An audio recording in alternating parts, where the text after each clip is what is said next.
Hello students, parabola से हमारे पास ये एक क्वेश्चन है। Find the locus of points of intersection of tangents at the ends of all normal chord to the parabola y square equal to 8 multiply x minus 1। ये हमें एक parabola दे रखा है। क्वेश्चन में कहा क्या है? क्वेश्चन में कहा है कि आपको जो पैराबोला दे रखा है उसमें आपने एक नॉर्मल कॉर्ड ड्रॉ करना है। इस नॉर्मल कॉर्ड के ये हो गए and points. In and points पर आपने टेंजेंट्स ड्रॉ करने हैं। तो एक टेंजेंट मैंने ये ड्रॉ किया और दूसरा टेंजेंट मैंने ये ड्रॉ किया, और देखो ये किस पॉइंट पर एक दूसरे को मीट कर रहे हैं।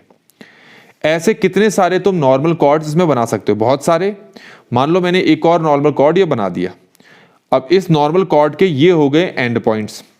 इनके एंड पॉइंट्स से आप टेंजेंट्स ड्रॉ करो, और जिस पॉइंट पर ये दोनों टेंजेंट्स मीट कर रहे हैं उस पॉइंट को शो कर दो। ऐसे मान लो एक और आपने नॉर्मल कॉर्ड बनाया, ये इसके एंड पॉइंट्स हैं, तो इसके एंड पॉइंट्स पर आप टेंजेंट्स ड्रॉ करो। तो ये ऐसे इस टाइप से ड्रॉ कर दिए, है ना। तो आपसे यही कहा है कि जितने भी आपके पॉइंट्स ऑफ इंटरसेक्शंस आ रहे हैं, इन सभी पॉइंट्स ऑफ इंटरसेक्शन को जब आप ज्वाइन करोगे तो आपको एक कर्व मिलेगा, या स्ट्रेट लाइन भी मिल सकती है, कर्व भी मिल सकता है। आपको उन स्ट्रेट लाइन या फिर अगर कर्व आ रहा है तो उन कर्व का लोकस आपको फाइंड करना है। मतलब अगर वो कोई स्ट्रेट लाइन आ रही है तो उस स्ट्रेट लाइन की इक्वेशन फाइंड करो, कोई कर्व आ रहा है तो कर्व की इक्वेशन फाइंड करो। ये इस क्वेश्चन का मतलब है। तो अब इस क्वेश्चन को हम सॉल्व करके देखेंगे। सॉल्व करने से पहले कुछ बेसिक चीजें आपको पहले से इस क्वेश्चन को करने से पहले पता हो जानी चाहिए। वो क्या है कि अगर आप एक नॉर्मल कॉर्ड ड्रॉ करते हो, जैसे कि मैंने ये ड्रॉ कर दिया, मान लेता हूं कि इसके एंड पॉइंट ये है आपका a t1 square comma 2a t1, और इसके एंड पॉइंट यहां मान लिए मैंने 2a t2 स्क्वायर, ये है a t2 square comma 2a t2। तो ये हमारे पास एक नॉर्मल कॉर्ड है और ये इसके एंड पॉइंट्स है। तो जब इनके टेंजेंट्स को आप इनके इस नॉर्मल कॉर्ड के एंड पॉइंट्स के टेंजेंट्स को जब आप एक्सटेंड करोगे तो जिस पॉइंट पर ये मिलेंगे, इसको अगर मैं P बोलूं तो इस P के जो कोऑर्डिनेट होंगे वो होगा a t1 कॉमा t2, और दूसरा होगा a t1 प्लस t2। ये आपको पहले से पता होना चाहिए, तभी आप इस क्वेश्चन को कर पाओगे। ये निकालना बहुत आसान है। इस पॉइंट के लिए टेंजेंट की इक्वेशन फाइंड आउट करो, इस पॉइंट के लिए टेंजेंट की इक्वेशन फाइंड आउट करो, दोनों को सॉल्व करके x और y निकालो, वही इस पॉइंट के कोऑर्डिनेट होंगे, जो कि इतना आएगा आपका। ये पहली चीज जो आपको पता होनी चाहिए। दूसरी चीज जो आपको इस क्वेश्चन के लिए पता होनी चाहिए, जो मैं ऑलरेडी इस सीरीज में थर्ड क्वेश्चन में समझा चुका हूं, कि अगर कोई आप नॉर्मल कॉर्ड बनाते हो, वो normal cord a t1 square comma 2a t1 और a t2 square comma 2a t2 point से अगर पास होती है, इन दो पॉइंट से पास होती है, तो जो t2 होगा वो -t1 -2 ओवर t1 के बराबर होगा। तो इस क्वेश्चन को करने के लिए आपको पहले से ये दोनों चीजें पता होनी चाहिए। अब आइए बच्चों, हम इस क्वेश्चन को सॉल्व करते हैं। तो हमें ये जो क्वेश्चन दे रखा है ये है y square equal to 8 bracket x minus 1। अगर इस क्वेश्चन को, इस पैराबोला को अगर हम कोऑर्डिनेट एक्सिस पे ड्रॉ करें, ये आपका x एक्सिस, ये y एक्सिस, तो ऑब्वियसली इसका वर्टेक्स अगर आपको निकालना है, इसको 0 के इक्वल रखो और इसको 0 के इक्वल रखो, तो आपको जो वर्टेक्स मिलता है इस पैराबोला का वो मिलेगा 1,0, जो कि मैं अज्यूम कर लेता हूं यहां पर है, और इस तरीके से ये मेरा पैराबोला बन गया। ठीक हो गया।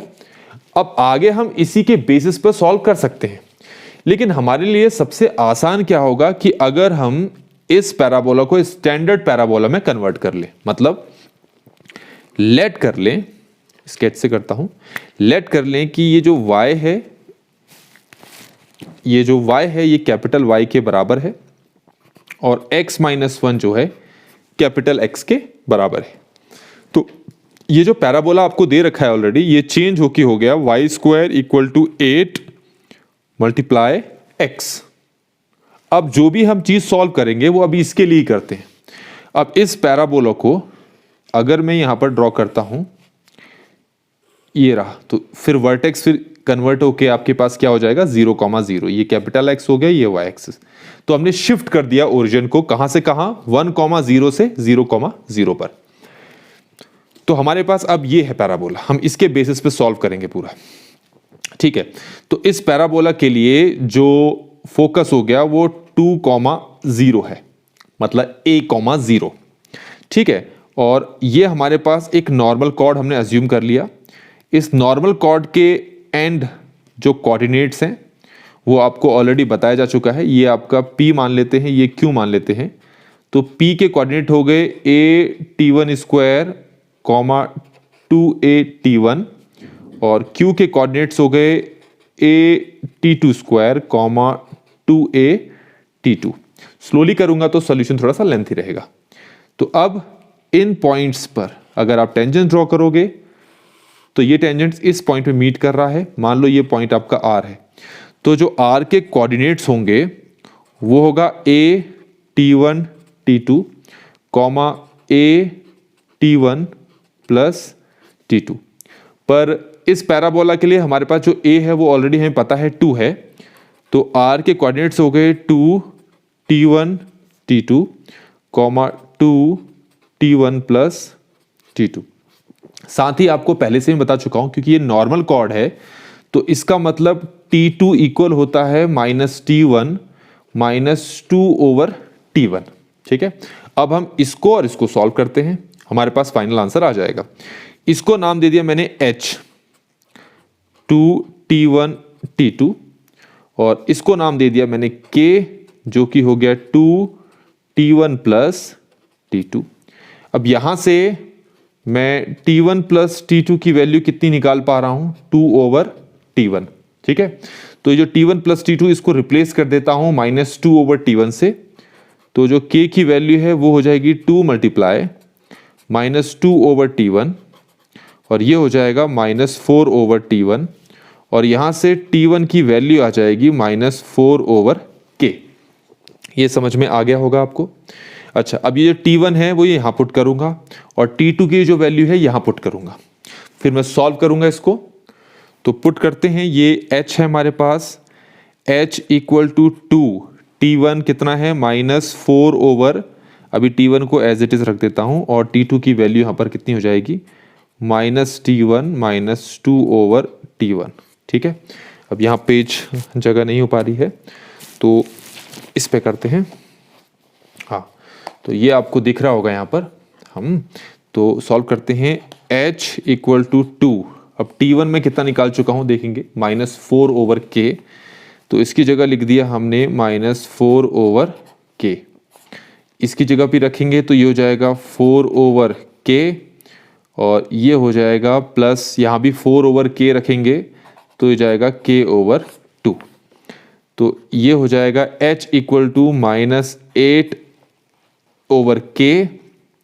इसको सॉल्व करते हैं तो ये 8 प्लस k स्क्वायर, ये हो जाएगा 2k।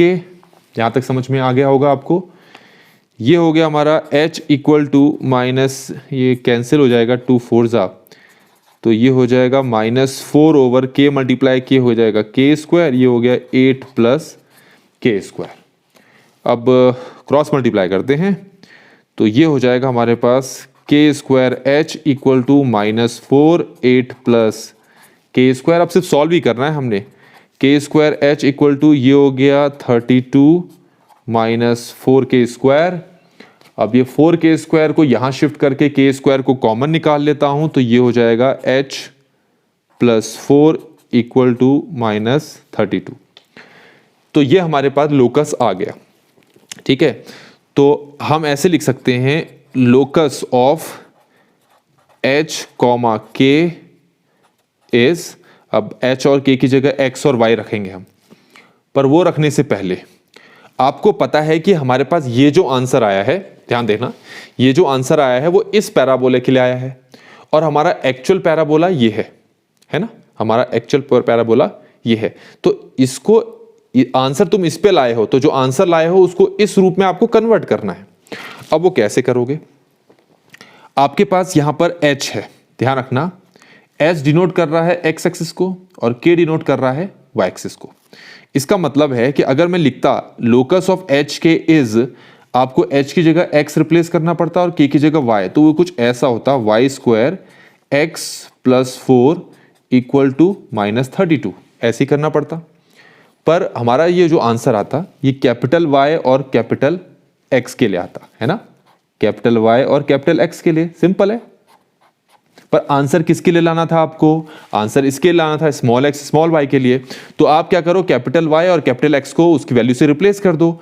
आपने कैपिटल X किसके बदले लिखा था? x-1, और कैपिटल Y किसके बदले लिखा था? Small y। सिंपल, आप इन दोनों को इन वैल्यू से रिप्लेस कर दो। तो कैपिटल Y की जगह आ जाएगा y स्क्वायर और कैपिटल X की जगह आ जाएगा x-1 प्लस 4। इसको भी अगर यहां शिफ्ट कर लें तो +32 हो जाता है, और ये हो जाएगा आपका y स्क्वायर ब्रैकेट में हो जाएगा x plus 3 plus 32 equal to 0। तो बच्चों इस तरीके से हमारे पास ये वो आंसर आ गया जिसकी हमें ज़रूरत थी। क्वेश्चन लेंथी हुआ क्योंकि आपको हर पॉइंट्स में समझाने ज़रूरी थे। तो इस तरीके से बच्चों हमने इस क्वेश्चन को यहाँ पर कंप्लीटली सॉल्व कर लिया है। Thank you so much.